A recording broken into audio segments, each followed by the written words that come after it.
beaucoup parce que c'est tout un truc de contacter les chercheurs quand vous êtes un simple citoyen, que vous intervenez comme ça. Je vous défie de contacter les ARS, ANSES, DGS et compagnie.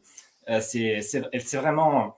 même les associations c'est assez cloisonné avec les médecins. Vous leur demandez est-ce que vous avez contacté tel médecin, tel professeur, et en fait, il y a très peu de communication. Donc oui, j'ai Ouais. à la fois une aventure scientifique à raconter, qui a duré 2 ans, et à la fois des données et un modèle à proposer aux scientifiques, parce que l'objet de ma démarche, c'est de faire un appel à la recherche, en fait. Je viens proposer une piste en termes Ouais. d'étiologie. On va parler des maladies chroniques. Je vais reprendre un peu le début parce que je me suis ratée sur le lancement du direct, je suis désolée.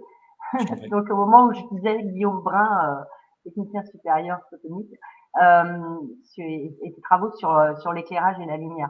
Après, ça a été, on a entendu ce que tu avais à dire. Et concernant ton parcours, je vais pas te jeter la pierre et j'étais très contente de te recevoir parce que moi-même, j'ai appris en étant patiente. Euh, bon, et après, j'ai suivi des études, mais c'est très important d'avoir cette parole des patients, de leur expérience terrain qui est souvent assez percutante, qui est très réaliste. Donc c'était vraiment un grand plaisir pour moi de te recevoir ce soir avec un sujet que je vais découvrir complètement, ainsi que nos spectateurs, je pense, pour beaucoup, à part peut-être les personnes qui te suivent depuis 2 ans, mais sinon pour beaucoup de nos spectateurs, c'est vraiment un sujet méconnu. Alors tu as préparé là, des documents qui mettent en corrélation donc c'est l'importance de la lumière, de l'éclairage et aussi en fonction des mois de naissance. Par lesquels veux-tu commencer? Oh là, non, je pense que tout à l'heure on a parlé en off, donc je t'ai présenté les Ouais, résultats et ça je t'ai dit très probablement qu'on y arrivera peut-être en fin d'émission pour conclure sur un petit peu du concret. Donc c'est vrai que je vais mettre en évidence des anomalies statistiques comme le font d'autres chercheurs pour l'épidémiologie. Quant à faire des recoupements entre les maladies, on le verra. Euh, j'ai essayé de m'introduire en tant que technicien photonique. En fait, j'ai fait des études, j'ai obtenu un BTS puis une licence pro dans l'optique photonique. J'ai travaillé 2-3 ans avant de tomber malade et donc atteindre de maladie chronique. Et ça a d'accord. duré 10 ans. Ça a duré 10 ans. Si bien que ça m'a fait sourire, si tu veux, l'affiche qu'on a fait pour le live avec les techniciens photoniques. Pour moi, c'est notre vie. Et l'autre vie est arrivée 2 ans, il y a 2 ans, à la même période, euh, quasiment oui, au début du printemps, où j'ai fait les trouvailles que j'ai fait, parce que je ne suis pas non plus un chercheur. C'est-à-dire que c'est un cas on appelle ça la sérempidité. C'est quand un chercheur trouve quelque chose auquel il ne s'attendait pas. Ouais, Et moi, c'est parti d'une simple vidéo YouTube, en fait. ok. C'est parti même d'un commentaire sur un groupe Facebook. Euh, donc, j'ai juste déroulé et j'ai transposé le raisonnement d'un autre physicien dont j'aimerais parler. Ouais, Et j'ai juste transposé son raisonnement en termes d'étiologie sur d'autres pathologies. Et lui, il s'intéressait à l'autisme à la base. d'accord. Et alors, toi, tu as eu 10 ans d'errance médicale. Je ne sais pas si tu veux nous en parler un petit peu plus. C'est très simple parce que c'est atypique. En fait, j'ai rien fait. En tant que scientifique, c'est vrai, ça a peut-être joué. Ça a commencé par des insomnies. J'ai eu comme un syndrome de fatigue chronique. J'ai dû arrêter mon travail. J'ai eu à déménager plusieurs fois, etc. Donc, ça a été une errance financière, économique, professionnelle. Et au niveau physique, on est arrivé à des douleurs musculaires diffuses, donc type fibromyalgie. Et je me suis D'accord. retrouvé pendant... Alors j'ai eu des phases, j'ai eu des hauts et j'ai eu des bas, et c'est typique de la maladie chronique, et c'est ça qui rend la chose d'autant plus insaisissable des fois. Mais je me suis retrouvé au pire de ma vie électrosensible, chimico-sensible, stade 3. C'est-à-dire que je sais tout sur ces problématiques. Et oui, on Mhm. peut en sortir. Alors, je n'aime pas parler de guérison, je parle de rétablissement. Parce que Mhm. si tu me mets dans un endroit terrible, que tu me mets la misère pendant des jours entiers, avec des antennes, tu peux être sûr que je vais redevenir électrosensible. Je parle d'intolérance. Je parle du fait que le cerveau enquiste des réactions. Tu vois, j'ai un chien, je faisais des vidéos pendant 2 ans pour mes proches, les contacts Facebook, et j'utilisais des images avec les chiens. C'est très simple en fait, le cerveau animal, il est très binaire, il est automatique. Et il identifie des stimuli, je disais, dans l'environnement qui sont identifiés par lui et classés comme danger. Et si bien que quand tu es réexposé à la chose, il y a comme un cercle vicieux qui se met en route et c'est très très dur. Je ne dis pas que c'est facile d'en sortir, il faut avoir des conditions optimales. D'accord. Et quel était ce commentaire qui t'a interpellé et donné l'idée de faire tes recherches ou de faire tes C'était trouvailles? sur un groupe, et je tiens à la remercier, elle s'appelle Un être humain. D'accord. Euh, ça m'émeut parce que Prends ton temps. en fait, Prends ton temps. elle a renvoyé un lien vers les techniques de reprogrammation du système limbique, typiquement américaine. On appelle ça DNRS et Dynamic Neural. Je sais plus. C'est une dame qui est sortie de l'électrosensibilité et de la chimico-sensibilité en lisant un bouquin d'un fameux docteur, je ne me rappelle plus le nom là tout de suite, qui parlait de la plasticité neuronale. D'accord. Et donc, ils ont comme des exercices, je caricature type méthode Coué, Ouais. où ils se forcent à avoir des émotions positives pour contrer le blocage en hypervigilance chez eux. Ils reprogramment leur cerveau, en fait. Si tu veux, il y a comme un cercle vicieux, je l'expliquerai peut-être plus tard, mais tu peux l'imaginer chez un chien, par exemple. Si je le martyrise, habillé tout de rouge, un jour, 2 jours, 3 jours, quand je le balade dans le village, si j'ai mis des petits drapeaux rouges ici et là, il va péter un plomb. Ouais, je comprends. Tu vois, c'est une question de stress prolongé. On va parler les chercheurs parlent du syndrome général d'adaptation, c'est-à-dire que tu es au bout du bout en termes d'adaptation. C'est un peu comme un post-traumatique, quoi. Oui, Et il y c'est a des très liens. similaire avec ce qu'on a vécu. Enfin, ça me fait penser à ce qu'on a vécu ces derniers mois, ces dernières années, parce les populations entières ont été traumatisées tous les jours avec des chiffres alarmants. Et effectivement, maintenant, les gens ont des phobies avec des attitudes réflexes parfois. On Et peut. Pardon, je t'ai coupé. oui, et je disais, pour avoir vu déjà ce type de réaction dans les années 90 par rapport au sida, tout de suite, ça m'a alertée. Je me suis dit non, faut pas retomber dans ce travers parce que ça reste ancré longtemps, même après le danger. C'est ce que tu disais avec le chien. Même s'il n'y a pas le danger, c'est juste un foulard rouge, la peur continue d'être là et elle est très difficile à déprogrammer dans le cerveau. Pour reprendre l'exemple du chien. Oui, on en est là, c'est-à-dire que il y a la politique, il y a les histoires des humains, on peut légitimement se battre les uns les autres pour des idées, mais il y a le stade animal, et là on en est au stade animal. C'est-à-dire que c'est invivable d'un point de vue animal. Tout bêtement, le confinement, les gens ont eu la chance comme moi, quand ils avaient un chien, de pouvoir aller et venir, au-delà des autorisations qu'on auto-signait. Bref, c'est-à-dire que mettez les chiens, cloisonnez les chiens, tout simplement. Eux-mêmes, si on les avait confinés totalement comme nous, ils auraient pété un plomb. Et c'est ce qui se Oui, passe il tous y a eu les jours. des expériences avec des rats comme ça, hein. Des Oui, rats voilà, qu'on enfermait dans un même c'est-à-dire bâtiment. que au-delà des polémiques politiques qu'on pourrait avoir sur, même scientifiques et tout, il y a quelque chose de contre nature dans le fait d'imposer un stress prolongé sur plusieurs semaines à quiconque, d'autant plus à des enfants ou des personnes fragiles. À la limite, on fait ça avec des soldats, tu vois, quand ils partent au front. Et bon, ils savent que ça va être l'horreur pour de bon, mais on envoie les Ça plus costauds. dissocie l'esprit ensuite, hein. On envoie les plus costauds et ils reviennent, comme tu dis, avec des traumatismes, hein, je dis pas. Hein. Ouais, ouais. Mais Mais là, il y a oui, aussi une dissociation, hein. on a vécu quelque chose de généralisé, de systématique. Alors, Je t'en prie. je suis un petit peu pressée quand même de découvrir tes travaux parce que j'ai regardé hein, sur ton profil. là, juste avant le live, et c'est pour ça que du coup, prise dans ce que tu me disais, j'ai pas appuyé sur le bouton à temps, mais c'est pas grave, ça a été 1 minute.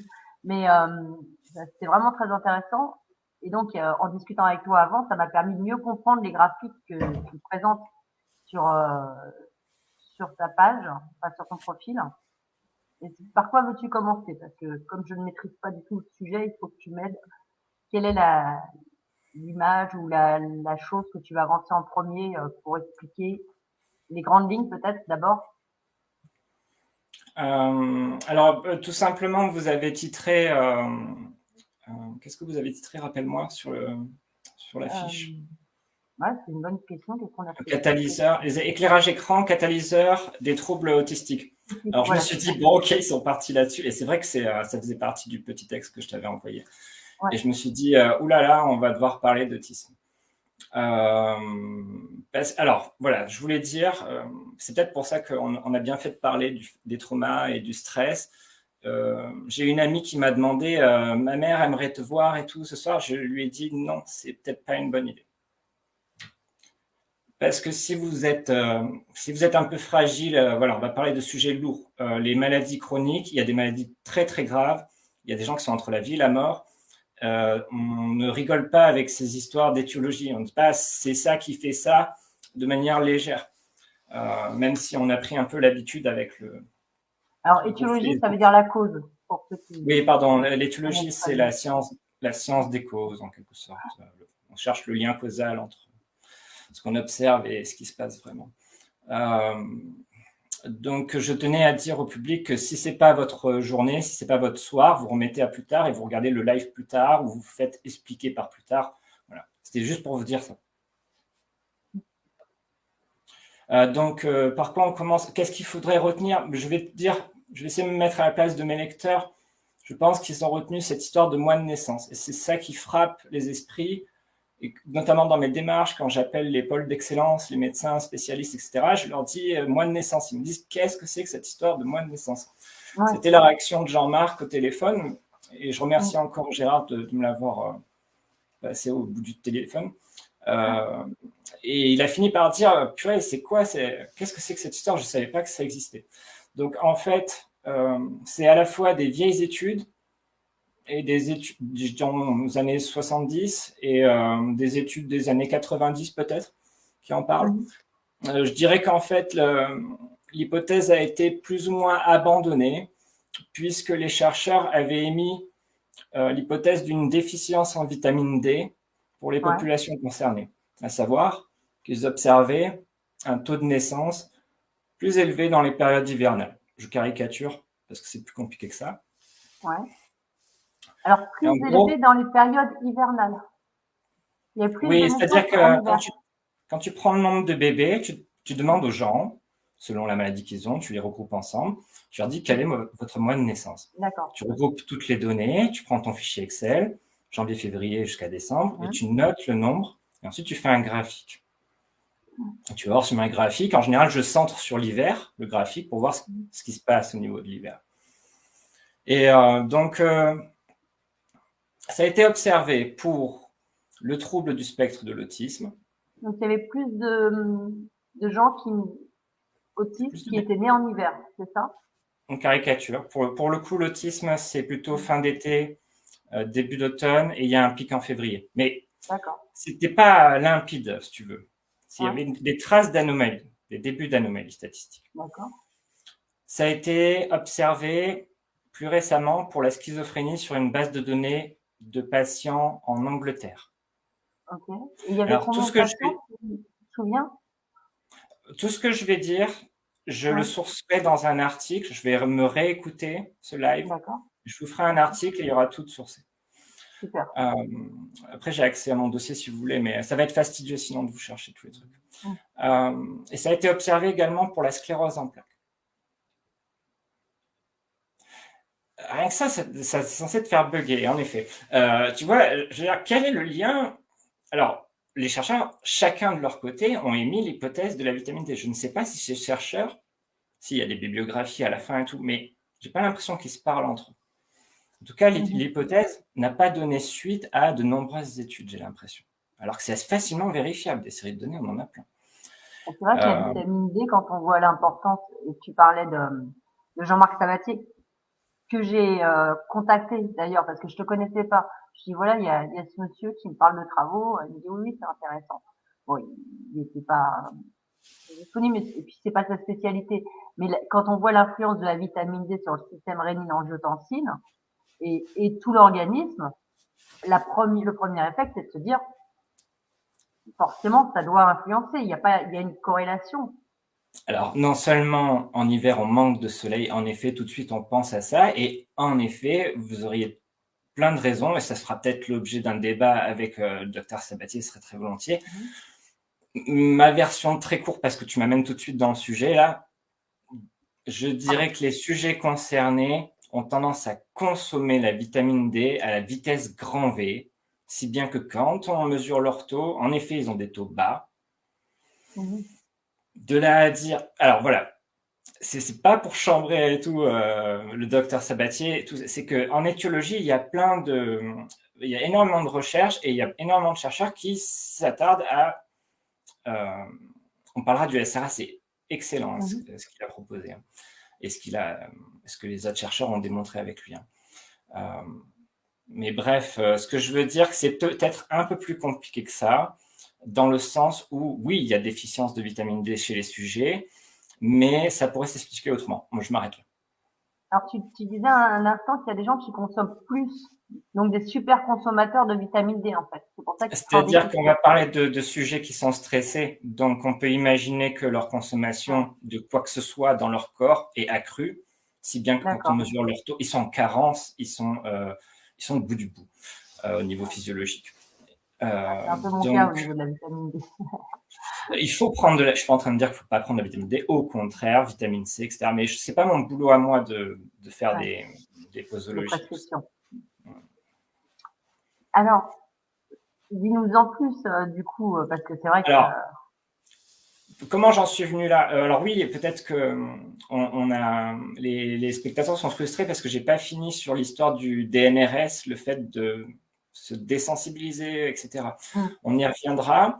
La deuxième, c'est-à-dire que je me suis rétabli et 2 mois plus tard, j'avais fait quelques vidéos pour mes contacts Facebook pour expliquer la manœuvre, en gros, l'idée qu'il y avait derrière. Et puis, j'ai fait des recherches un peu fortuites comme ça sur YouTube. Je me perdais un peu le soir. Et je tape IMF autisme en me disant tiens, je vais faire un lien, et peut-être des trucs en lien avec les ondes et l'autisme. Je tombe sur rien à voir, un commentaire sur une vidéo, un technicien qui s'exprime, je vois les mentions de R, tout ça. Je me dis tiens, c'est qui lui? Je clique sur sa chaîne YouTube et je tombe sur certainement une personne âgée à la retraite, un monsieur. Qui fait une vidéo en 28 minutes et qui propose un modèle étiologique de l'autisme à partir des éclairages. Et il évoque dans sa bibliographie, en tout cas dans son argumentation, ces recherches dont je viens de parler sur la variation saisonnière. Quand vous allez sur PubMed, vous tapez Season of Birth, sclérosis, etc. et vous allez trouver, mais je vous ferai un article avec la bibliographie. Et donc, à partir de là, je me suis dit, tiens, c'est super intéressant parce que je sais que les électrosensibles, les fibromyalgiques ont des problèmes d'intolérance avec la lumière, comme moi. Et je me dis, et si en fait, c'était pas un énorme spectre, en fait. Voilà la thèse que je vais proposer, c'est est-ce qu'on n'a pas affaire à un énorme spectre lié au stress prolongé, dont ferait partie le stress lumineux, dont une certaine partie de la population serait particulièrement susceptible. Je ne sais pas si on m'a compris. Ouais. Ah ouais, alors tu vois, en fait, moi je l'aurais pensé à l'inverse. Vas-y. C'est-à-dire que, mais c'est très intéressant parce que du coup, ça serait le stress lumineux, l'une des causes, alors qu'en fait, je pensais que c'était la pathologie qui créait une intolérance à la lumière ou au stress lumineux. C'est le consensus actuel, c'est que chez les personnes diagnostiquées autistes, il y a une intolérance aux reflets, aux lumières, etc. Et c'est mis dans la catégorie symptômes. photosensibilité, photophobie. Ouais. Et c'est un peu oui, en effet, c'est un peu le renversement qu'opère ce monsieur qui s'appelle Oren Evans. Et donc, Ouais. il évoque pour s'appuyer les arguments sur la variation saisonnière, dont il fait tout simplement la corrélation, comme tu l'as compris, avec le taux d'utilisation des éclairages pendant l'hiver. Et il dit, il y a des études là-dessus, ça appuie ma thèse. Et donc, moi, je me suis dit, je vais demander tout simplement les mois de naissance des électrosensibles, etc. Et ça a commencé comme ça sur Facebook. D'accord. Et j'ai eu des débuts d'anomalies parce que j'avais 150 retours. Donc j'avais des marges d'erreur énormes, mais je voyais un début d'anomalie. Et j'ai continué et j'ai déroulé avec la fibromyalgie, etc. Et moi-même, j'étais le premier surpris. C'est pour ça que j'ai parlé de sérendipité. Parce que j'étais le premier surpris d'assister aux résultats que je trouvais et qui se reproduisaient à chaque fois les mêmes allures de courbe. Et Ouais. donc, tout ça a débouché très récemment en décembre avec la publication des derniers résultats, avec une vague de sondages qui a recueilli 1300 retours. Et Ouais, donc, il y a un peu de tout. Il y a d'ailleurs 500 personnes qui se plaignent de fibromyalgie, 150 de sclérose en plaques. Et puis, je reviendrai, on lira les statistiques. Si tu veux, je peux les lire tout de suite pour qu'on se oui, oui. figure un Alors, peu. avant que tu les affiches, Oui, c'était peut-être justement parce que les gens se sentaient concernés par rapport à leur pathologie qu'ils ont voulu répondre au sondage plus volontiers. oui. Oui. Tu veux les afficher ou Je tu vais veux en faire parler? le partage. Donc, en Ouais. fait, il y a eu une première vague en mars où j'ai récolté 500 retours. Et puis, voyant les résultats qui étaient prometteurs, on a triplé le. Excuse-moi, il faut que je Il y retrouve a une question présenter. sur la situation géographique par rapport au mois de naissance. Donc, j'imagine que oui, puisque là, tu vas l'expliquer d'ailleurs. Avant l'émission, tu me disais que tu avais pris des populations qui étaient sur la même latitude, quoi. Forcément, hémisphère nord, hémisphère sud, ça va pas être corrélé. C'était une question du public? Oui, c'est Oui, pertinent. En effet, les premières études se sont attardées sur les pays nordiques. Ils ont pensé, c'est vrai, de manière un peu simpliste, mais en fait, c'était une mauvaise idée dans le sens où en France, on a un gradient d'ensoleillement qui est plus important. Il y a une plus grande différence, il y a un plus gros contraste entre l'été et l'hiver que dans les pays nordiques où il fait moins beau tout le long de l'année. Ça, c'est d'accord. très intéressant, ces histoires de latitude. Il y a aussi des effets de migration, c'est-à-dire quand il y a des Africains qui vont aux États-Unis, ils ont remarqué ça, par exemple les Éthiopiens, les facteurs de risque sont démultipliés pour les pathologies neuro et compagnie. D'accord. C'est des trucs Ok, très ouais. intéressants. Les Je ratios pensais que c'était hommes-femmes. la génétique plus que, mais c'est vraiment intéressant à regarder, à travailler comme. Alors attends, hop, Est-ce qu'on voit mon écran? alors on va le voir bientôt. Si tu continues comme tu disais tout à l'heure, ouais, bien. Là on le voit, hein, ton écran on le voit bien. On voit que tu es en train D'accord. de chercher pour ouvrir des documents. Parce que toi tu Euh, dois plus rien voir, je pense. c'est pas grave. Moi, Oui. je vois mon écran. Voilà. Euh, On va essayer de nous si on voit ton écran. Ça, c'est pas des tentatives qu'ils ont faites, par exemple, sur les pays nordiques pour le trouble du spectre de l'autisme. D'accord. Mais Alors, euh, là, en bas, qu'est-ce que c'est? Les abscisses et les ordonnées, c'est quoi? en fait, pour moi, ils ont fait l'erreur de classer ça par année au lieu Ah de oui, ok. tout simplement. En fait, ils ont cherché avec les cycles solaires, l'intensité du soleil cette année-là et tout. Ils ont cherché trop compliqué pour moi. Ou Et peut-être pour l'autisme, c'est trop pas large. évident. Pardon. Trop large, du coup, ils auraient mieux fait de faire un focus plus précis. Ouais, et puis pour l'autisme, c'est tout un spectre, si tu veux, que pour le coup, moi, je me suis intéressé à des pathologies qui, si elles font partie du spectre auquel je pense, sont moins graves et on voit plus les fluctuations selon cette exposition. Mm. C'est-à-dire que pour l'autisme, entre ceux qui sont non-verbaux, ceux qui ont réussi à apprendre à parler, enfin, c'est trop large, si tu veux. Ben oui, déjà, les troubles Et, autistiques, c'est tellement il- varié. pardon? Le trouble autistique est tellement varié. Oui, voilà, c'est-à-dire que… Mais bon, là, tu m'amènes sur des subtilités. Si tu veux, là, pour D'accord. le coup, ils ont vu des disruptions, ils ont vu des taux, il me semble, fin d'été, début automne, un peu trop hauts, etc. Mmh. Mais c'était pas concluant au point de… Tu sais, la recherche, c'est de l'argent, et puis voilà, donc ils sont passés à autre chose. Là, ici, c'est pour la schizophrénie, par exemple. On OK. observe trop de… Il y a comme un gradient linéaire, là, ici, de mars à décembre. Et donc, ils s'amusent à calculer le ratio, par exemple, novembre-mars. Et ils le font avec d'autres pays et ils disent… non, c'était avec les scléroses en plaques qu'ils ont fait ça. Mais pareil, ils comparent des ratios Mmh. et c'est énorme. Les anomalies sont énormes quand même. Donc, je vous donnerai les documents pour que vous compariez et tout, que vous puissiez bien voir les échelles et tout. Ouais.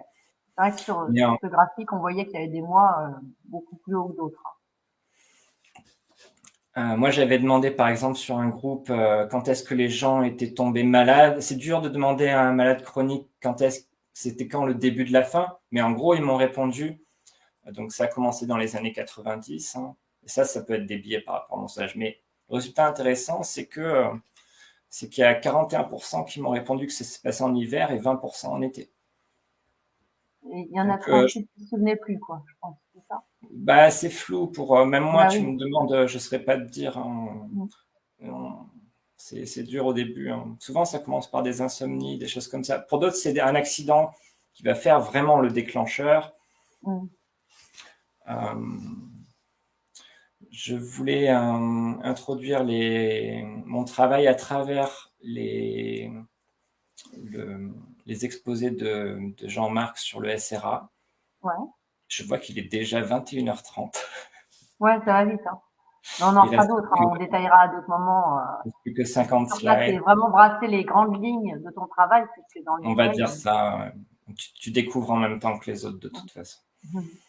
Euh, Tu vois, par exemple, là, ici, j'ai les ventes de lampes fluo compactes. Tu vois, c'est arrivé dans les années 90 et ça a explosé entre les années 2000 et 2015.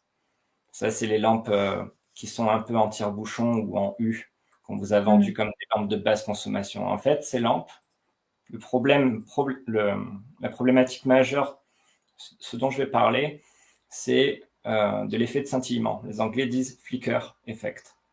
Ouais. Donc ça, tu reconnais l'ampoule qu'on utilisait dans les années 80, encore dans les années 90, certains en ont encore. Ouais. On voit le Oui, filament à l'intérieur. Le filament, il cassait au bout d'un moment, changer l'ampoule. Donc oui, au ça, moins on savait quand il fallait changer. l'électricité, elle traverse Mmh. le fil, elle chauffe le fil, ça fait de la lumière. Et cette lumière-là, au niveau de l'intensité, ça passe de 100% à 90%, si tu veux. C'est stable. Une légère fluctuation, tu as un léger effet Mmh. jour-nuit. Mmh. Tu vas comprendre. Les lampes fluo compactes, c'est celle-ci. Celle-ci, l'intensité de la lumière, ça passe de plein jour à 50% du jour. Mmh. 150, 150. Donc, Mmh. en fait, si tu es déjà allé en boîte de nuit, tu as vu l'effet stroboscopique. Moi, je déteste. Ouais. L'effet stroboscopique, tu le détestes parce qu'il passe de 100 à 0. Ouais. 100 à 0. Et bien ça, c'est les LED. Les LED de mauvaise qualité, elles font ça. Donc, si tu veux, au-delà du problème de la latitude, on a un problème de mise sur le marché de produits qui génèrent cet effet-là et qui, je pense, viennent troubler le système nerveux central, le cerveau limbique et tout le reste quand le stress prolongé perdure. Mmh. Donc, on a une évolution des technologies dans les années 90, 2000, 2010 et une explosion des prévalences dans les maladies neuro et compagnie. Hein. C'est toujours pour suivre ma thèse que je dis ça, Mmh. pour D'accord. soutenir ma thèse, on va dire. Et ça, vous n'avez aucune norme sur les paquets d'emballage, ni Non, même non. du point de vue gouvernemental et tout. Moi, on m'a dit, je ne vais pas dire l'organisme en question, mais on m'a dit, oh, on n'a pas d'équipe là-dessus. Qu'est-ce que c'est que cette histoire? Mmh. Ils n'ont Ah, pas donné suite. Mais ouais, il y a des commentaires par rapport au vaccin là. Et effectivement, pour les personnes qui regardent, c'est les vaccins ont fait l'objet d'autres émissions et feront l'objet d'autres émissions encore, mais là c'est vrai que on regarde le travail de Guillaume par rapport à la lumière et comme étant une cause, une explication probable à certaines pathologies, en tout cas leur prévalence importante à partir d'un certain moment. Donc voilà, c'était juste, je faisais une petite aparté parce que je voyais dans les commentaires, voilà, on Et ne en nie fait, pas du tout j'aimerais, les soucis par rapport au vaccin, juste on va faire un sujet à la fois, s'il vous plaît. je finis pour le public juste parce que c'est la première émission et que d'ici là, c'est pour ceux qui souffrent. Donc, ceux qui souffrent, optimisez. Alors déjà, vous faites une cure d'écran, hein, vous essayez de limiter un maximum l'usage de vos écrans. J'y reviendrai. Au niveau des lumières, vous essayez de retrouver des anciennes ampoules et vous essayez pour le soir de trouver des couleurs chaudes comme ça. Là, vous avez l'indication, c'est des Kelvin. Vous essayez de trouver le moins de Kelvin possible hein, pour reproduire le coucher de soleil. Hein. Ça va vous aider pour la mélatonine, tout ça. Donc ça, vous le trouvez ailleurs sur d'autres sites. Hein. Moi, je vous apprends rien là normalement. Mais c'était juste pour ceux qui souffrent, s'ils veulent absolument faire quelque chose tout de suite et faire le test, ça peut aider. Je finis pour la technologie. Si tu veux, ce serait bien en effet, c'est ce que j'avais prévu, d'introduire très rapidement les recherches de Jean-Marc pour mieux introduire les miennes, pour raccrocher ton public qui est plus habitué à une question de venin. Okay, Tout à l'heure, j'ai voulu mettre un. Vous avez d'ailleurs ça me permet de l'introduire. Vous avez sur le post de Maxime pour le live, vous avez un commentaire que j'ai mis avec le tableau que je vais afficher derrière moi. Et vous avez la légende. Et ça me fait rire parce que tout à l'heure, j'ai essayé de le mettre avant le live et j'ai voulu mettre la légende et ça passait pas. Il y a écrit commentaire refusé. Je me suis dit, c'est la première fois sur Facebook que ça me fait ça. Et j'ai eu l'idée, j'ai remplacé vaccin par venin et paf, mon commentaire est passé. Donc, prenez des précautions sur le coup. Ça va faire je rire. demande pourquoi. Je vais installer mon tableau. D'accord. Alors, on redescend l'image pour l'instant. Ah. J'arrive. Ok. Donc, on voit encore mon partage? Non, c'est bon, je l'arrête. Non, c'est bon, je l'ai enlevé. Est-ce qu'on voit mon tableau? Alors, on voit un bout de ton tableau. On voit système rénine. Alors, tourne encore un tout petit peu. Ou tire comme ça, voilà. Encore un peu. Ou tourne, voilà. Très bien. Ok, c'est bon, on voit. Ok. Je remets le plein écran pour moi. Ok. Donc, vous avez l'habitude, enfin, en tout cas, vous avez entendu parler, Jean-Marc, du venin qui fait dysfonctionner le système rénine-angiotensine. Et ce dysfonctionnement a été observé, en tout cas les traces, les conséquences de ce dysfonctionnement semblent avoir été observées dans toute une multitude de pathologies qu'on va catégoriser comme maladies chroniques. C'est énorme les maladies chroniques. J'ai regardé les statistiques avant-hier pour réviser un peu. Je me suis fait peur tout seul. Je me suis fait peur tout seul. En Amérique, ça a beaucoup augmenté ces derniers temps? Non, alors figure-toi qu'en plus, les chiffres que j'avais, c'était sur Wikipédia et c'était du 2012. Je dis, sérieux, ils sont pas pressés de faire des études. Bon, ça peut-être à moi de faire l'effort, mais bon. Et déjà, les chiffres de 2012, c'est catastrophique. Il y avait écrit aux États-Unis, c'était 58% de la population. Et dans les dépenses médicales, c'était 80% qui étaient dédiés à eux, alors qu'ils représentent oui, après, l'industrie 50% des malades. pharmaceutique aime les maladies chroniques. Hein. C'est quand même du jackpot. C'est une catastrophe humaine, inimaginable. Même moi, ça fait 2 ans que je travaille. Et des fois, j'hésite et je me dis non, pas ce soir. C'est trop. C'est incommensurable. Donc, la catastrophe humaine, on n'en parle jamais, hein, on est d'accord. Hein, à la télé, on ne fait pas des reportages. Non, parce que c'est pourtant la première cause de mortalité, hein, les maladies chroniques environnementales dues à la malbouffe ou autre. C'est la première cause de mortalité largement. Hein, on arrête la planète pour un pipi de chat à la place. La découverte des scientifiques dont Jean-Marc fait partie tombe, non pas à point parce qu'on se serait passé du carnage en question, mais ça va changer la donne. ça va changer la donne. Ils vont créer des médicaments anti-âge et tout avec tout ça. J'ai survolé les papiers. C'est vraiment une découverte fondamentale en termes de neurophysiologie, ce qui s'est passé ces dernières années. Et je vois que c'est très récent, hein, vu les annonces qu'il fait encore en 2023 et 2024. Donc, il y a une percée en cours. Donc, les neurophysiologistes comme Jean-Marc, ils arrivent par là. Alors, Jean-Marc, lui, il dit le venin catalyse les problèmes du SRA et ça donne ça. Moi, ce que je dis, c'est que les éclairages ont aussi un rôle catalyseur des troubles, dans le sens où je fais très vite, ça va bloquer le système limbique, le cerveau animal, dans le mode combat-fuite. Ici, j'ai noté HV, hypervigilance. FFF, c'est fight, flight, freeze, c'est le mode combat-fuite. D'accord.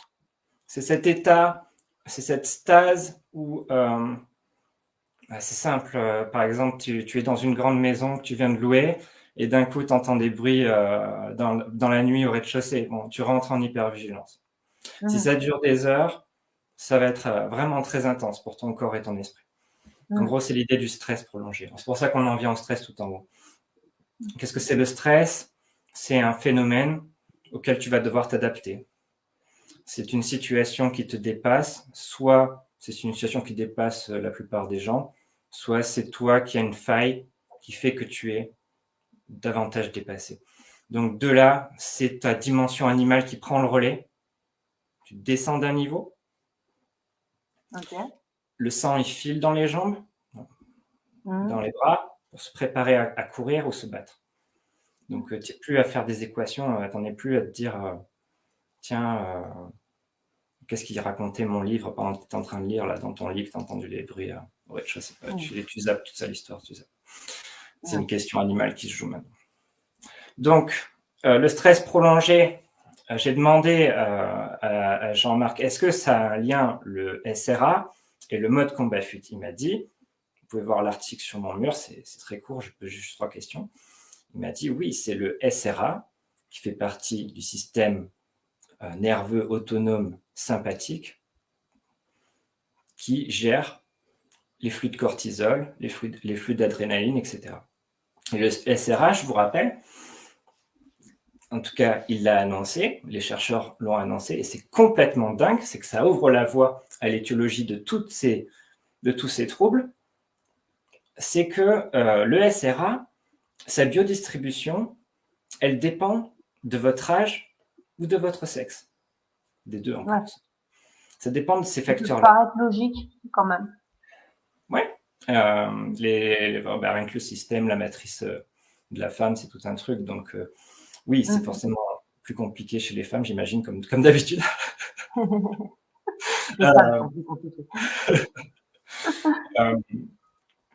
C'est intéressant parce que les chercheurs se posent la question des ratios hommes-femmes dans ces maladies-là. Par exemple, pour l'autisme, on sait qu'on a 4 fois plus de garçons dans l'autisme sévère. Dans la schizophrénie aussi, il y a un petit peu plus de garçons.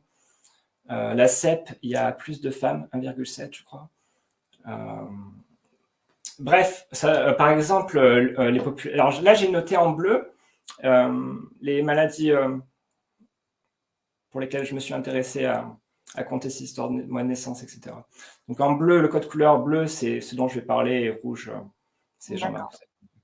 J'ai mis des pointillés parce que je sais qu'il a... Je vois pas très bien, t'as mis quoi dans le bleu là? Alors en bleu, j'ai mis le syndrome de fatigue chronique, syringomyélie, électrosensibilité, chimicosensibilité, fibromyalgie, maladie de Lyme. Maladie de Lyme aussi.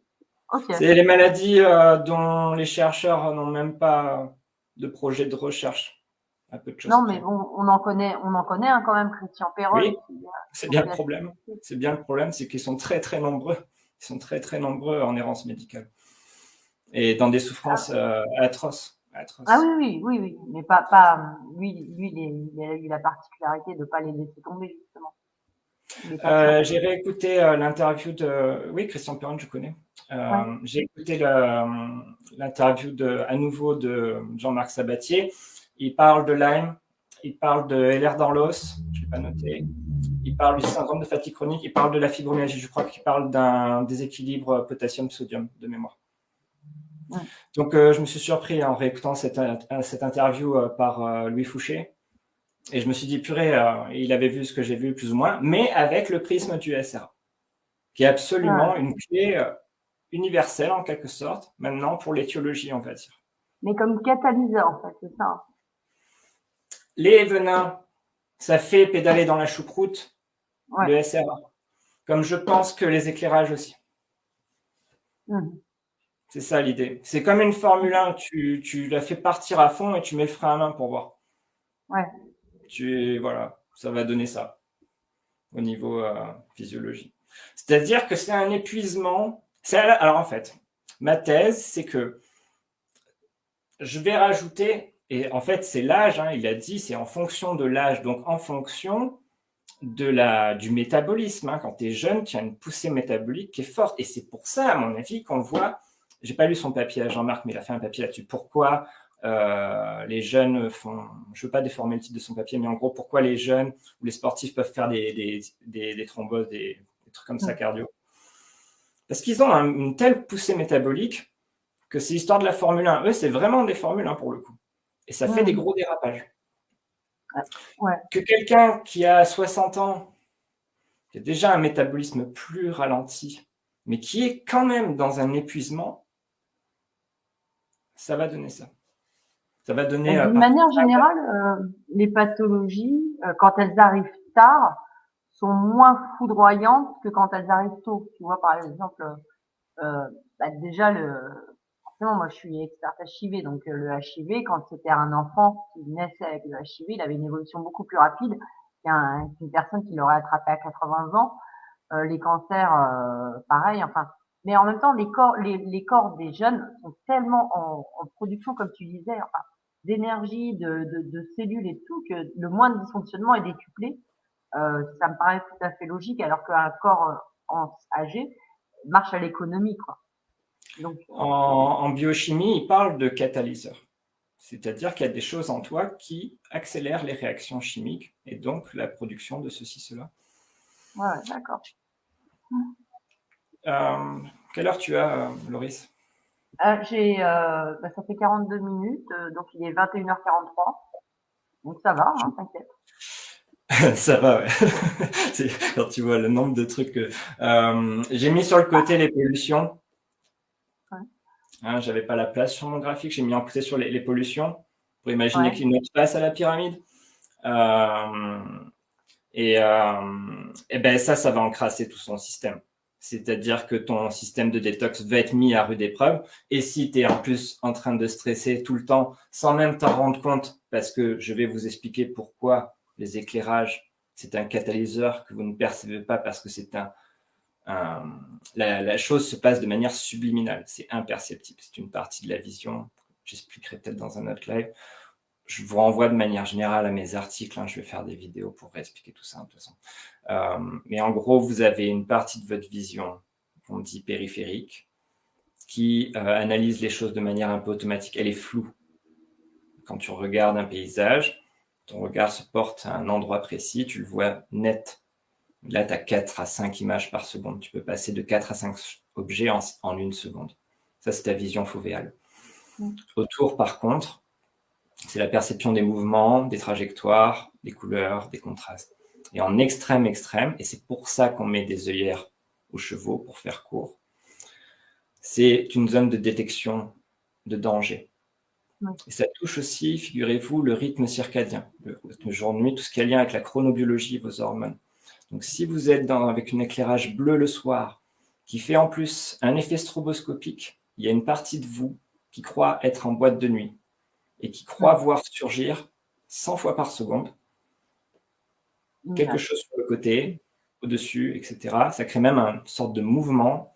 Et ça, ce que je vous dis, par contre, ça a été prouvé, les amis. Je ne suis pas en train de spéculer. Les études sur le flicker effect, ça a été fait même sur les aviateurs. Ils avaient l'hélice qui tournait devant eux. Ils avaient des vertiges, ils avaient des nausées. Ça, c'est une niche hein, dans la recherche. Il n'y a pas beaucoup de gens qui s'intéressent à ça. Moi, c'est vraiment mon discours de physicien concerné par le handicap, j'ai envie de dire de personnes concernées par le handicap, de lanceurs d'alerte sur la technologie. C'est une problématique, un scandale sanitaire multiforme. Vraiment, c'est tout un truc. Sans avoir conscience de tout ça, autant de toi, souvent, c'est un réflexe, hein, peut-être que c'est que dans ma famille, mais c'est l'impression que j'ai chez d'autres aussi. Quand on n'est pas bien, on se met dans le noir. Quand on veut récupérer, on se met dans le noir. Enfin, on a besoin de ça. On peut pas être récupéré et avoir des stimuli comme ça, visuels non-stop. C'est impossible. Et il vaut mieux dormir dans le noir aussi pour avoir la mélatonine ou en tout cas bien récupérer la nuit. Je suis allé, j'ai envie de dire très loin, mais en fait pas loin du tout, parce que c'est là avec nous tout le temps. Quand vous regardez la télé, vous avez une bande qui défile comme ça. Pardon, j'arrive pas à le faire. Hein, il y a une bande qui défile comme ça avec les informations. Ouais. Hein, quand vous regardez BFM ou CNews et tout ça, il y a les petits logos et puis le titre de l'intervenant qui est dans le fond. Il y a toujours un truc qui bouge. Ce serait insupportable. Vous êtes d'accord s'il y avait quelque chose comme ça, là, tout le temps, là, dans le Je décor, peux et le puis faire, des hein, j'avais ballons. écrit une bannière tout à l'heure, je peux le faire. Là, on a une communication, encore c'est du virtuel, hein, mais on s'entend, quoi. Il n'y a pas des jingles, les pubs, les clips. Ne regardez plus. Si vous êtes souffrant, ne regardez plus les clips, les pubs. Ça, c'est vraiment la mitraillette hein, pour votre cerveau. Vous ne vous en rendez pas compte. Et quand vous ne vous en rendez pas compte non plus, c'est quand vous scrollez, tout simplement. Quand vous scrollez. Vous faites défiler un texte, votre cerveau ne sait pas ce qu'il y a après la ligne d'après. Il s'aperçoit à chaque fois qu'il y a une ligne. Mais ça crée un effet jour-nuit, jour-nuit. Pour le cerveau, c'est comme s'il y avait un animal qui débarquait comme ça à chaque fois. Tac, tac, tac. Et puis l'autre, il disparaît. Où est-ce qu'il est allé? Où est-ce qu'il est allé? Où est-ce qu'il est allé? Et en fait, vous pensez passer un bon moment à lire un article sympa, parce que c'est ça le piège, hein, c'est parce que les émissions, on les trouve sympas, les articles, on les trouve sympas. Mais en fait, vous martyrisez votre animal intérieur, qui est là. Et en fait, il bloque la digestion, l'immunité elle chute, il y a des crises énergétiques au niveau cellulaire, etc. Et ça, tous les médecins expliquent ça bien. Mais moi, j'arrive par-dessus et je dis, les amis, il manquait le facteur X pour expliquer quoi? Je vais essayer de finir un peu ma thèse. C'est que ces personnes-là, pourquoi ils sont dans l'état dans lequel ils sont? Est-ce qu'ils ont un gène de spécial? C'est pas trop mon truc. C'est pas mon optique. Moi, je suis sur la question du métabolique. Très certainement que c'est un lien avec les gènes, on y reviendra.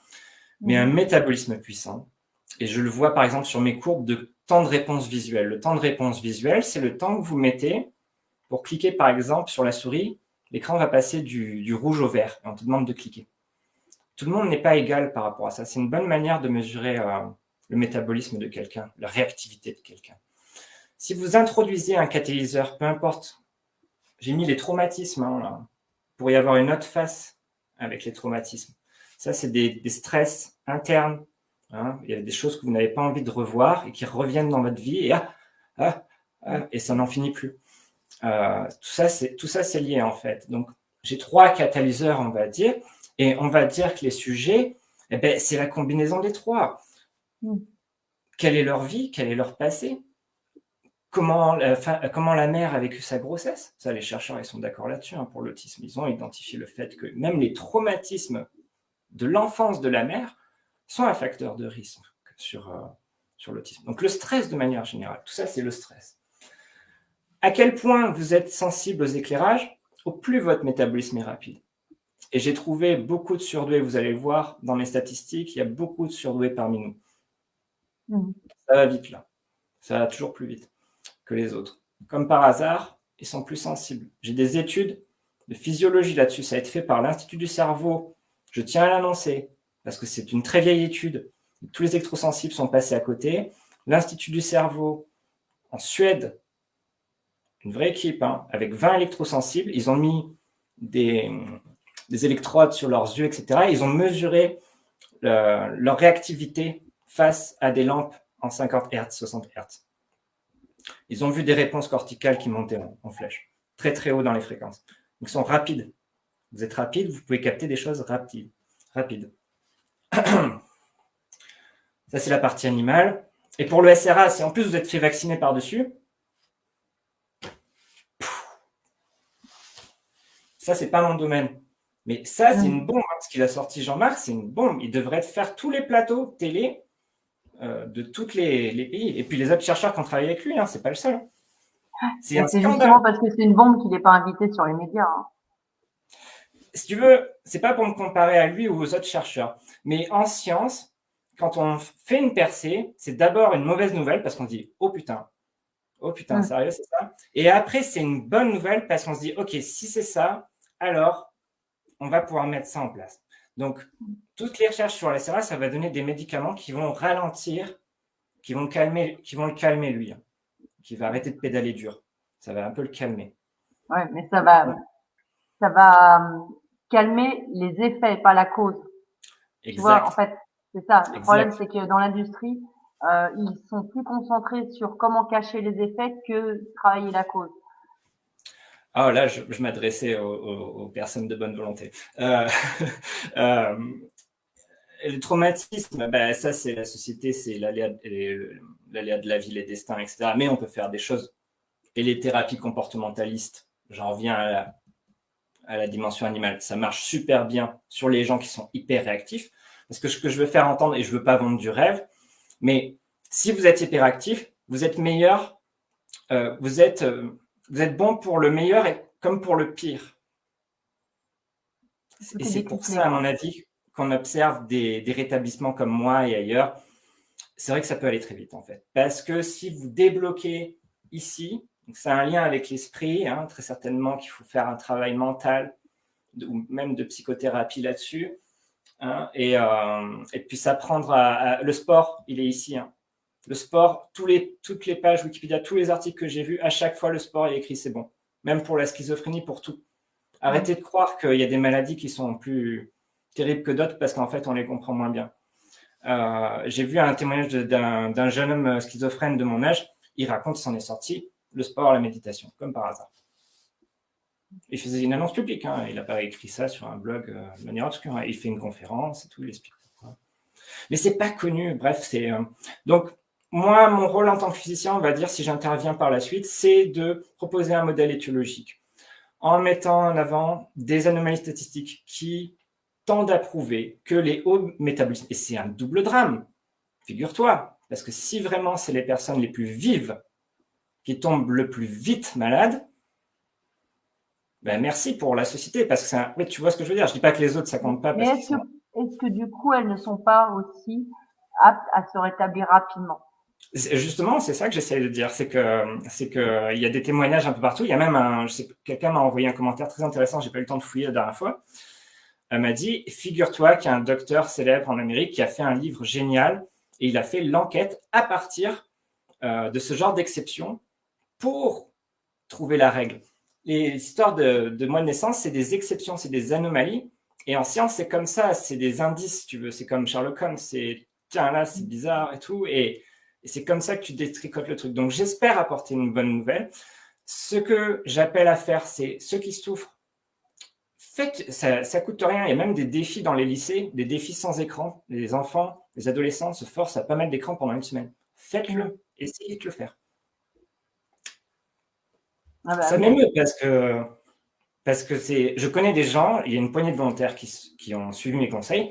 Oui, il y a des bons résultats. J'ai un jeune homme qui a la sclérose en plaques. Oui, il est en train de retrouver son schéma moteur pour les gens. Je ne suis pas en train de dire que j'ai trouvé la solution, mais si j'ai raison, si tu veux, Jean-Marc passe par là, moi je passe par là. C'est quand même une bonne nouvelle, tout ça, tout concorde pour l'instant, scientifiquement parlant. Je trouve ça très prometteur. Et moi-même, je suis le premier surpris parce que je découvre à chaque fois et je vous renvoie vers mes articles. N'hésitez pas à poser des questions, je réponds volontiers. J'affiche un commentaire. Se mettre en off de la lumière pendant 24 heures, incroyable. C'est peut-être Béatrice, hein, j'ai parlé cette semaine, il y a 2 semaines. J'ai pas le nom de la personne qui s'affiche. J'ai eu un super retour dernièrement. Je dis ça se compte sur les doigts de la main, mais si vous voulez, moi, ma frustration de chercheur indépendant, c'est un petit peu le côté sceptique de mes lecteurs qui se disent, bon, bah, en effet, est-ce que c'est sérieux, tout ça? Oui, c'est sérieux, c'est sérieux. Je vous ferai un article, je vais me réécouter, je vais ferai un article de synthèse avec la bibliographie et je vous invite à me poser des questions. Est-ce que j'ai vu avant l'émission 2-3 petites courbes, que juste une peut-être sur les mois de naissance, quelque chose comme ça. Tu veux que je montre ça pour finir? Un petit aperçu de la suite. La bande-annonce du prochain épisode, je ne sais pas, quelque chose. Tu peux m'amener au bout de la nuit, hein, tu sais. Non, pas au bout de la nuit, non. Je rigole. Alors, ça arrive.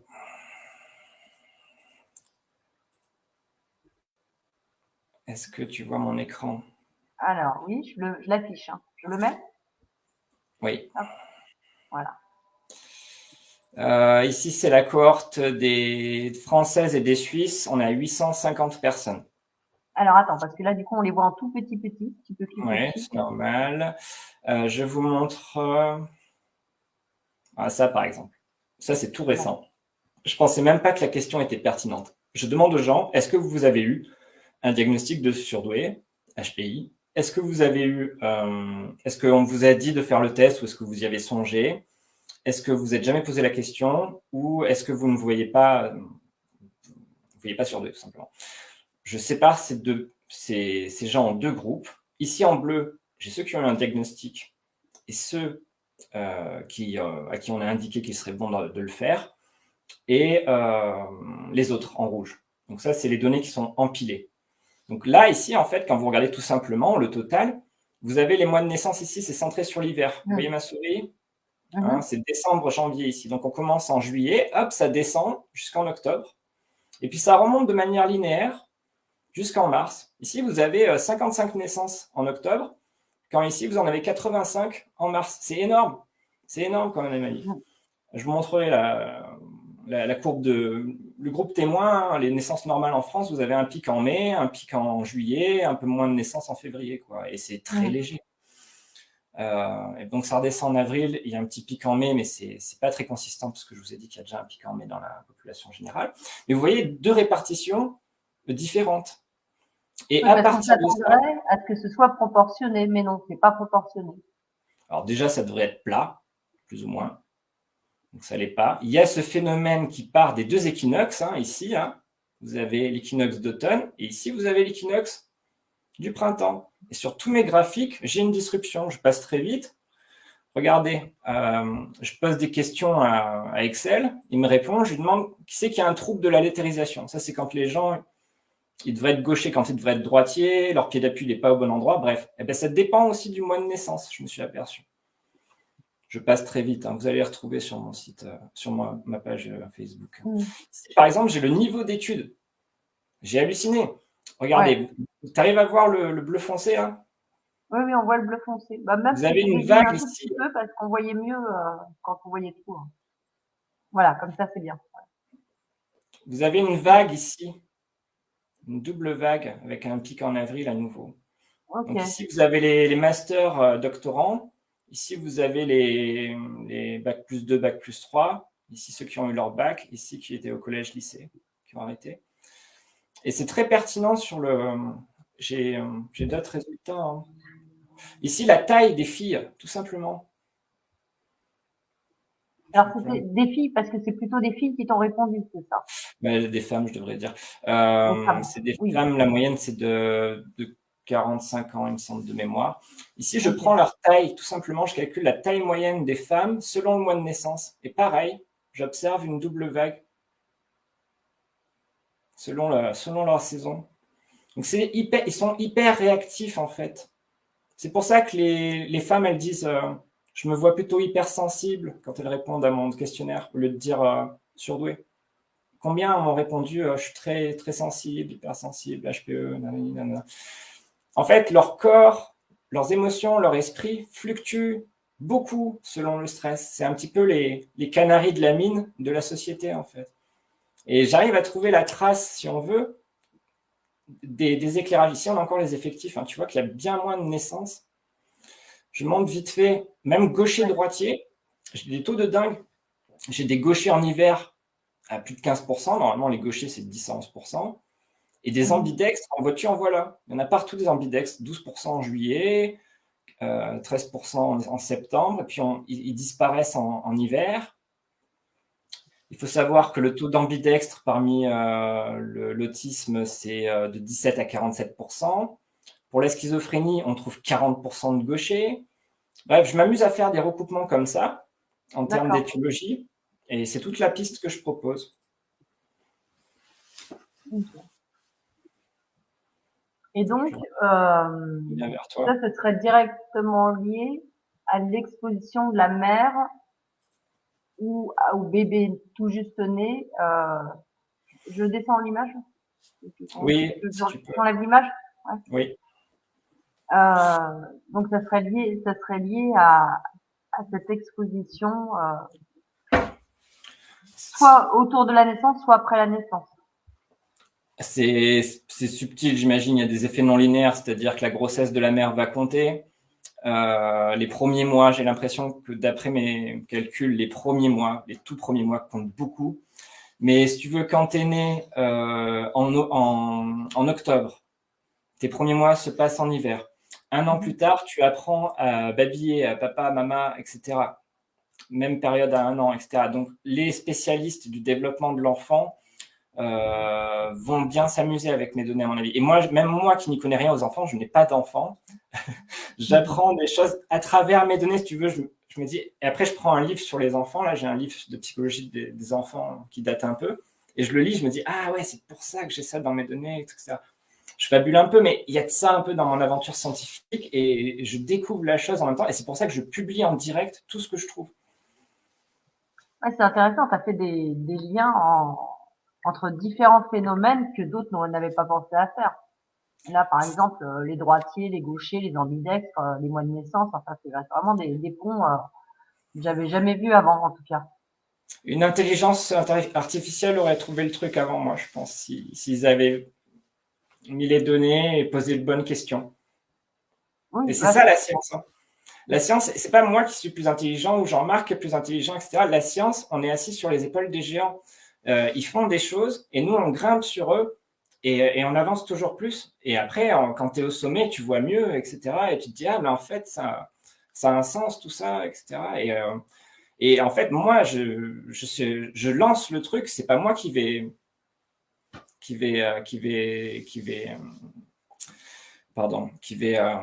boucler ce truc. C'est les experts qui vont le dérouler après. Moi, je relance une piste de recherche et je dis, mais c'est des données Facebook que j'ai, je peux pas publier sur PubMed, etc. En tout cas, s'il y a des chercheurs, des médecins spécialistes qui veulent travailler avec moi, il faut pas hésiter à me contacter et je ferai en sorte de leur transmettre tout ce qu'il faut, ma bibliographie, tout ça. Dans les questions, j'ai une question qui revient plusieurs fois. Où commander des ampoules ou comment commander des ampoules? Attends, hop là, le truc qui bouge. Qui ne scintillent pas. Alors, on a parlé des ampoules ancienne génération avec le petit fil électrique dedans, c'est ça en fait. Hein. Alors, soit vous tapez incandescent, soit vous tapez tungstène, c'est plus rare, tungstène, T-U-N-G-S-T-E-N, je suis un peu fatigué. Soit vous tapez Flicker Free, Flicker, F-L-I-C-K-E-R, plus loin F-R-E-E, donc qui n'a pas de scintillement. J'ai vu que Philips avait sorti des ampoules, mais ça m'ennuie un petit peu d'avoir à renvoyer les gens vers. J'ai même pas testé ces ampoules, elles viennent à peine de sortir et elles coûtent cher. Et ça m'ennuie de renvoyer les malades vers une quelconque marque et tout. Mais l'idée, ce serait, vous pouvez retrouver les lampes incandescentes, je pense. Moi, j'en ai trouvé sur des plateformes. Mais oui, il y a un scandale sanitaire qui s'est parlé. C'est en 2009-2010. Il y a eu un retrait du marché de ces ampoules en raison de leur coût énergétique face à l'arrivée des fluos compacts, etc. Donc pour moi, c'est le gros scandale sanitaire qu'il y a là. Et je n'arrive pas à mobiliser les organismes. L'Ordre des médecins me renvoie vers l'ANSES, l'ANSES me renvoie vers l'ARS, l'ARS me renvoie vers... Bref.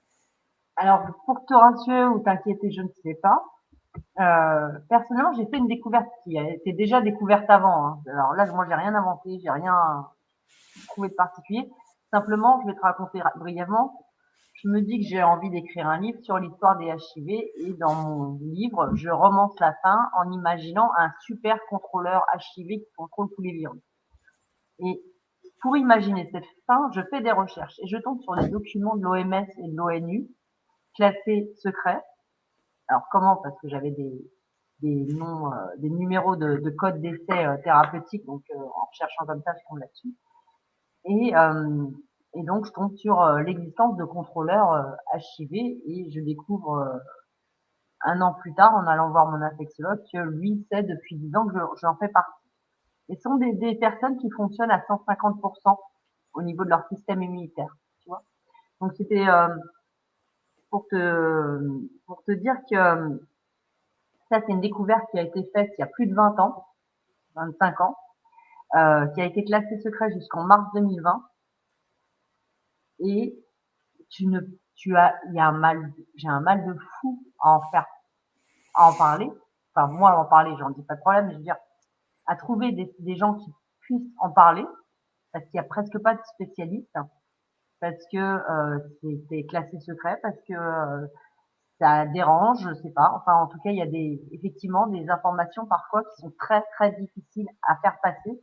Donc, je sais pas si ça te rassure ou si ça t'inquiète, mais en tout cas, c'est pas évident quand on veut partager quelque chose qui sort du carcan, même si c'est déjà connu, et, le faire savoir au grand public, c'est vraiment un peu la croix et la bannière. Donc j'espère qu'en tout cas cette émission, cette première émission, va éveiller les personnes sur ce que tu présentes. Et alors je regarde s'il y a d'autres questions, hein, parce que attends, nous sommes déjà dans l'heure. Alors il y a bien sûr des questions aussi. Alors il y a des gens qui disent il y a que des LED maintenant. Non, je pense pas qu'il y ait que des LED. On peut trouver d'autres C'est inondé de LED, oui. Il n'y a même plus de fluo compact, il me semble. Aussi, peut-être un petit peu. Mais c'est pour ça qu'en fait, c'est pas évident pour moi d'avoir à présenter ça, parce que ce n'est pas que j'ai pas de solution.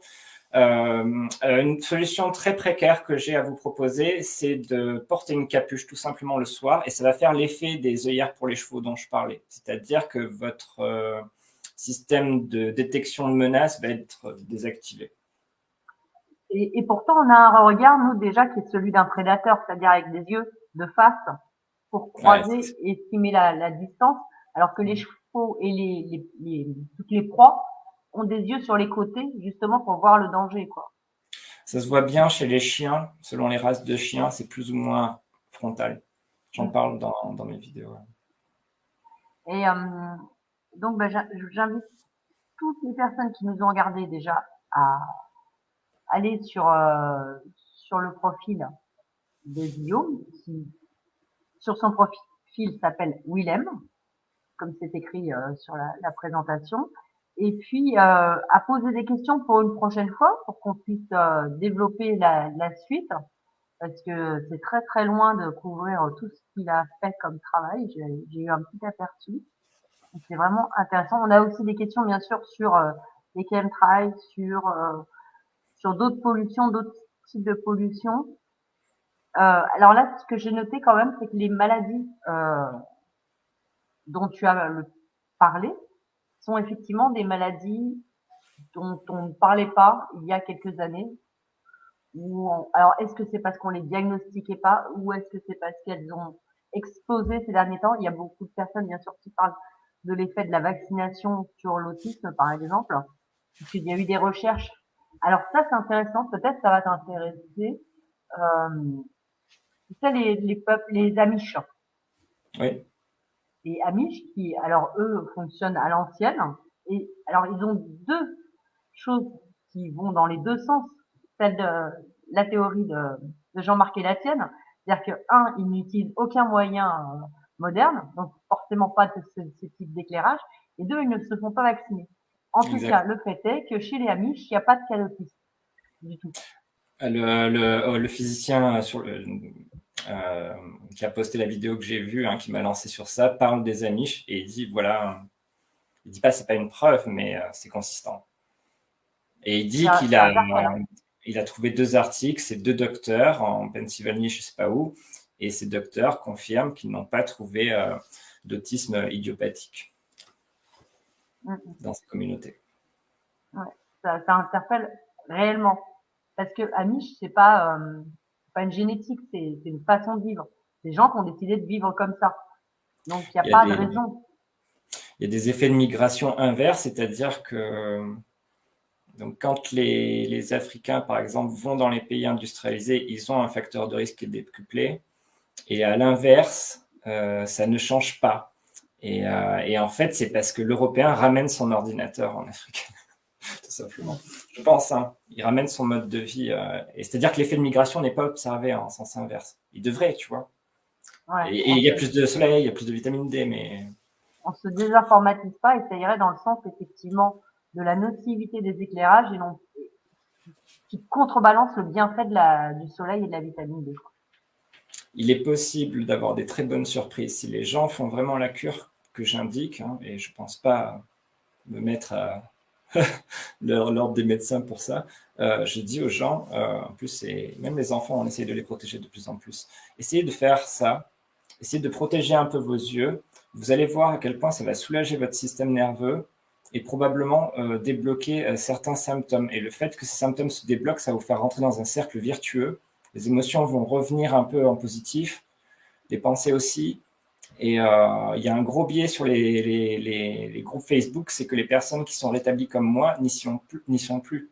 Bah oui. Donc, ne croyez pas non plus que c'est. Je dis pas, ça se trouve, dans 10 ans, je serai malade parce qu'il me sera tombé une casserole sur la tronche, je sais pas. Mais on a un très bon métabolisme. Voilà, la thèse, c'est que vous êtes bon pour le meilleur comme pour le pire. Donc, vous pouvez très rapidement changer votre état. C'est lié en fait à la myéline, hein. C'est la capacité de myélinisation de vos câbles, hein, électriques, de vos neurones. Et en fait, les gens rapides créent des connexions rapidement, les défont rapidement. Je pense à la sclérose en plaques. Si vous voulez, vous êtes ce que vous faites. Votre réseau neuronal est ce que vous faites et vous maintient en homéostasie et l'équilibre. Tout ça. Pardon.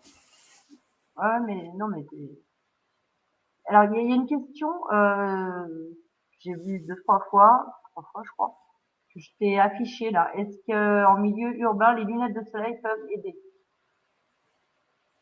Les lunettes de soleil, ça revient. Tu as commencé l'émission par dire qu'on va s'intéresser aux lumières artificielles, que c'est dangereux, et c'est vrai si j'ai bien raison. Mais en fait, les gens développent une intolérance au défilement d'images contrastées à terme. Si bien que quand ils sortent de chez eux, parfois en hiver, il y a comme un ciel gris voilé qui est très lumineux en fait.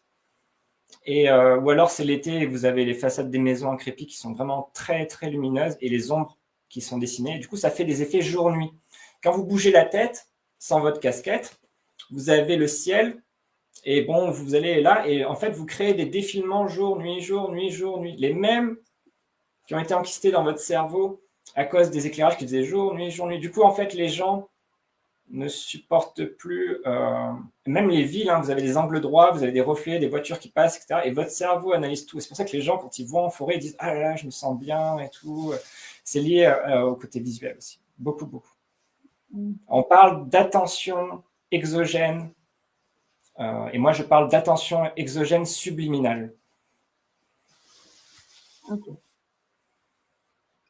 Exogène, c'est ce qui vient de l'extérieur. Voilà. En tout cas, merci pour cette première émission, Guillaume. Merci aux personnes qui nous ont suivis. Merci aussi de relayer, d'aller voir sur la page de Guillaume, donc Wilhelm. Et un petit mot pour la fin? Ben, écoute, je te remercie également. Et à nouveau, Gérard, Jean-Marc, qui est très accessible. Et je vois sur sa page Facebook, vous avez une chance incroyable d'avoir les chercheurs que vous avez accessibles comme ça. Vous allez me dire, ça devrait être le cas. Peut-être, oui. Ils sont très occupés. Et je peux vous dire qu'ils se donnent et qu'ils donnent de leur temps et de leur énergie uniquement pour vous. Uniquement. Ouais. Merci. Donc, je les félicite Merci et je aussi pour salue toutes vos l'énergie que tu initiatives. nous as donnée ce soir. Je salue vos initiatives et je vous remercie d'avance si on fait un nouveau live pour les questions davantage peut-être. Et puis après, je brode. Oui, oui, parce qu'il y en a encore, hein. Il y a il y a un affinage derrière avec des graphiques que j'aimerais vraiment pouvoir présenter si tu le permets à une autre occasion, avec grand plaisir en tout cas. Merci à tous, bonne soirée et à bientôt. Au revoir, merci. Au revoir.